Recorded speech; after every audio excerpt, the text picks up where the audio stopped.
the idea on the environments and trying to create a Greek world was trying to create a feeling that reminded you of Greece, and it didn't feel too fantasy. Kind of walk that fine line between a fantasy game environment and a traditional Greek environment. And so part of it was again trying to get stuff that made it feel Greek. It wasn't really defined as levels, you know. We picked out the important locations such as Pandora and Athens and Hades, which means there's no like cramped area. It's more like challenge against the god and like huge monsters. So the look of the environment should be like huge, you know.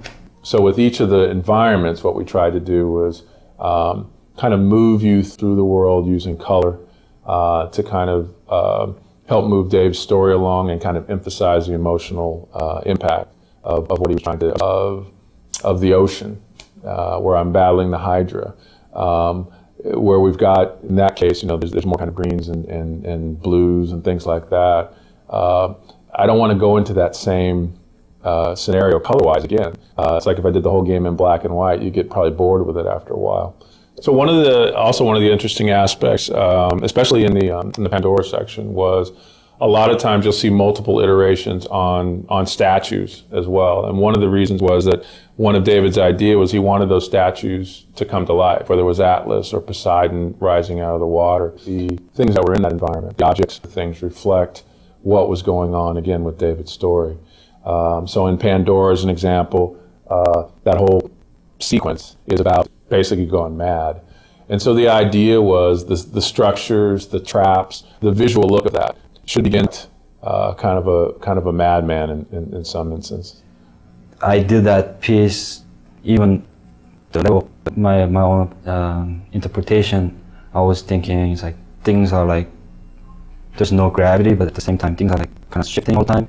Exploring the Mountain Olympus, that one particularly, it's not for the game art. It's more like, okay, we want to talk about Mountain Olympus, so where's the image? That kind of thing. The goal of the world of God of War was really to create a place that felt like, you know, a giant theme park ride, you know, or a giant set on one of these great high adventure movies, and places that you'd really want to explore and spend time in and really feel like you were having this grand adventure. And I think these guys, you know, week after week continually were able to come up with set pieces and ideas that they just top themselves constantly and continually, and they've really given us this great world to play in, and I think they did an amazing job, and I'm so grateful as a player that I get to actually play in this space.